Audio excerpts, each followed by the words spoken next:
Identifying The king of cakes. Chopper for the win. G'day guys, welcome back to Cakes by Chopper. I know it's been a minute, but I just want to catch you up to date on a few things. I have been filming, but unfortunately the audio has been terrible. The lovely team at Rode has hooked me up with some lapel mics and a swanky hat, I might add. They've sent me two, so when I do the videos with other YouTubers, it's going to sound amazing. So thank you, Rode. I appreciate it so much. You may have noticed the set is a little bit different. I took out the big bulky shelves. We are good to go, and today I made Skeletor, which is the reason you're here. What do you guys think? He's one of my favorites from He-Man, just because he was so whingy and he never gave up. I love that about Skeletor. So if you want to learn how to make this cake, then stick around. So the first thing you can do is level off your cake, get your template, cut out the Skeletor head that's got the hoodie on it, because that's going to be the base of your cake, and then you're going to raise it with this one. Pop him down here, knife vertical as always. Go around as close as you can to the template. I mean, guys, how good is funfetti cake? It just looks amazing. I love it. If you want a much bigger cake, feel free to do a double layer, because this is just for a video. I'm not going to, but you would just cut out another one of those, stack it and fill it. And you keep your offcuts to the side, because I've got some extra pieces which I'll show you. This is just going to help you give a little bit more dimension rather than have chunks of fondant on top. I mean, we try and reduce as much fondant as we can and do the same thing. Just vertical, cut around, as I said, leaving a little bit of space for those extra pieces. Now, because of the design of Skeletor, we're going to cut out, so I've grayed out the area, because there is going to be a little bit of shaping involved, and if you don't do that, when you cut the cake down, it's going to look a little strange. As you can see here, I've cut just above the nose. So that's because we're going to do the ridge and hollow that out a little bit. And just loosely cutting out the triangle. As I said, this is going to be carved and shaped, so you don't need to pay too much attention to that. Now the bottom piece is obviously a bit bigger, so we'll go from there. When you've got this Skeletor face, you can bring it over to measure out where you want that to go. His jaw's going to be around there, which is the bigger piece. Then his nose is here. And then using a little bit of the offcut, this is where we're going to put this side by side. You're going to think of, this is the point where his nose will be, in the middle. So carve down, because it's, you'll see when you're doing it, it looks like the nose is coming forward. And then down a little bit at the sides. Gives you sort of a diamond shape, actually. Like you think of a classic diamond Superman shape. I'm going to round off the first part of his mouth here. Go down the sides, because it's literally just his protruding chin that we're after. Once your cake is ready to go, you've got all your pieces cut out. You're going to put them in an order that you'll remember. You can start with the buttercream. When I'm filling the cake with the buttercream, I always give it a generous coat and push it slightly over the edge. That way you don't have to go back in and fill in the sides later. Once you're happy with your filling layer, you're going to pop the head on, and just remember the positioning correctly. Coat the top layer. My buttercream's a little bit cool, so it's a bit harder to spread. It's been quite cold here in Sydney lately. Be sure to go all around the edges and smooth in the crumb coat so you don't have any exposed cake. Okay, so we're going to get the bottom mouthpiece, place that on. Now the top nose piece, making sure it's the right way. Then we'll go over using your buttercream again. Just hold them down with your finger until it gets stuck. Place it a little bit in the middle. And you're thinking, it doesn't really look like Skeletor, but we're going to use that chin and just carve that out a little bit. Now using your spatula, you're going to push that down in to seal it. It just makes it easier to get the buttercream in between the middle. Then you're going to smooth in all the edges. So you've got that raised bit for his mouth. And I'm actually going to angle that down a little bit. I'm just going to use buttercream for this because these will be pliable. So put a dollop of buttercream here and a little dollop there. And his eyes go down a little bit, so we're going to shape them, because it's actually not his eyes, it's his brow, but it's in the eye area. And you just push your spatula in, and that gives the shape you're after. And it's got to come up at the side. Once I'm happy with the crumb coat, it's just a rough one because we're going to put fondant over the top. I've just placed some fondant over the top of a cake board and prep that. Now we're going to remove this from here. The cake is still chilled. Bring the cake board over and give him the placement I'm after, which is about there, and then let him drop. When using fondant, it's always very important for you to coat your surface in. I use cornstarch because it doesn't change the flavor or the consistency of your fondant. So prep your board, make sure your hands have no moisture on them. Now I've just taken some black fondant and I'm rolling it out to just a little bit less than the thickness of a pencil, because if I do it any thinner, it'll tear, and if I do it any thicker, it'll just be gross because we're going to put some yellow fondant on top of it. Just pick up your fondant. I'm going to slide this one across, lay it over the head, making sure it reaches all the way around. Start from the middle and gently work out all the air bubbles.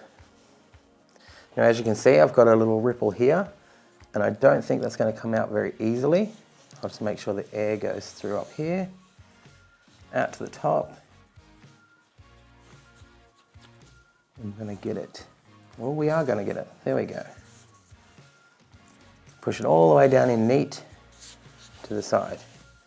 This is where I'm going to take my template and use my thumbs to gently mold in those frown lines. You can see here, it goes around, in and down. So I'm going to use my finger to push down this way, my thumb to push out. Now if I lift that up, you'll see that's more, you'll see the shape that we're getting. We're achieving that brow with that fondant and buttercream.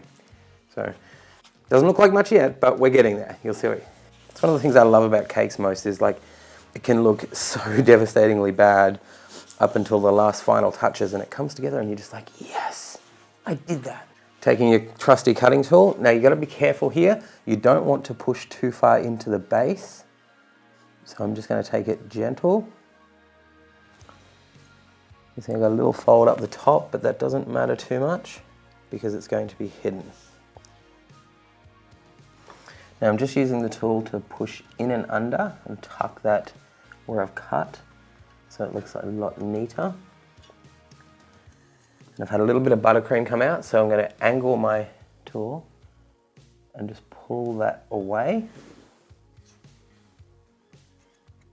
Now that the head's covered in black fondant, and don't worry about the corn flour that's all around, we will steam that off, and if you don't have a steamer, you can just use a wet paper towel and just gently rub that over. I've prepped the yellow fondant. We're going to take our template, cut out his jawbone and his top frame of his head, and we're going to paint these details in to make it easier rather than cutting and molding. Once you've cut the top part off, you'll notice that this is quite small now compared to the face. Don't worry about that, because when you put your fondant on, you can still stretch it out and adjust for the room that we've added the buttercream and the fondant on top, but it's going to still give you that general shape. And we're going to roll it out. We're still going to keep this moderately thick because this is the main decoration. As you can see, that's probably a bit over a pencil because we want to be able to push into this and really work it. Now I'm going to place that on top, go around, cut out the shape. So I can start from the middle, work that out a little, work that out a little. Don't forget to go across the top and across the bottom. And that should bring us to the right shape that we are after. Now that I've measured that out to where it should be, I'm going to lift that off, give it a light coat with the water,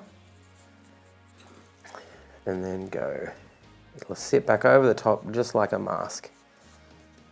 Use the brush to give those heavy lines, and you push in, go around and then roll out.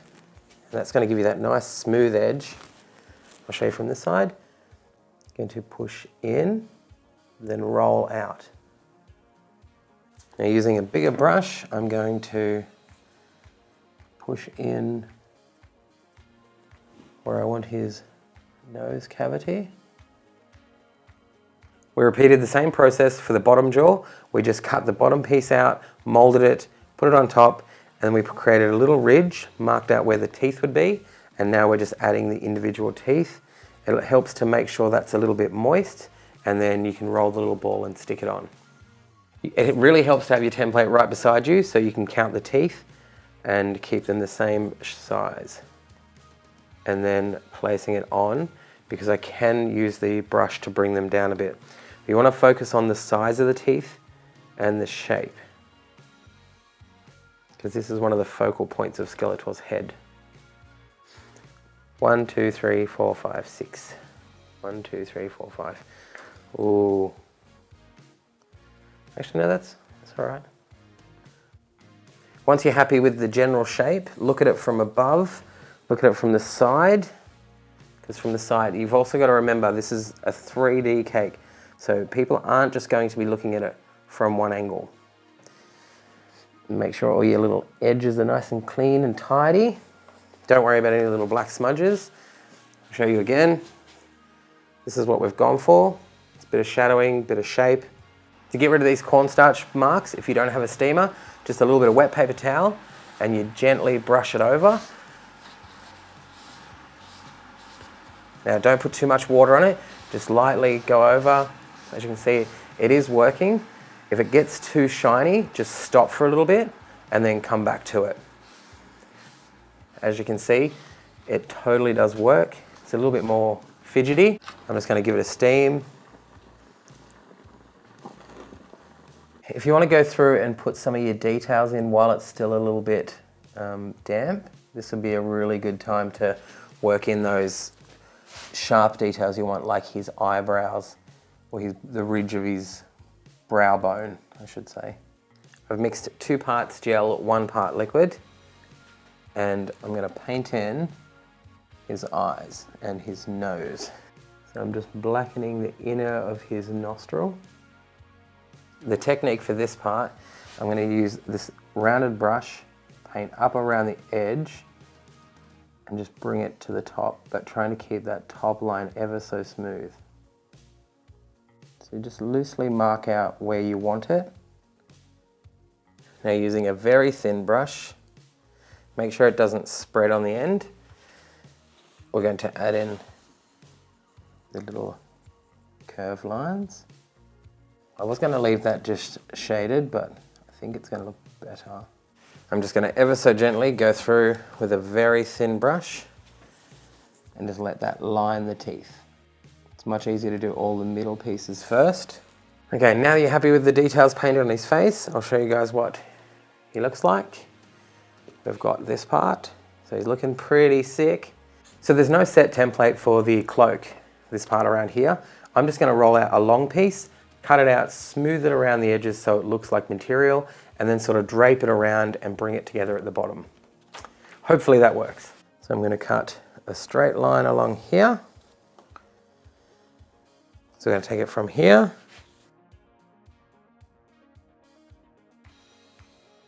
Now I've got this bit of paper towel. With the bottom of the base, I'm actually going to apply quite a bit of moisture. It looks like I'm polishing it clean, but I'm going to put some sugar crystals around the bottom just to give it a different texture than the fondant. I'm going to get this all in and around his cloak.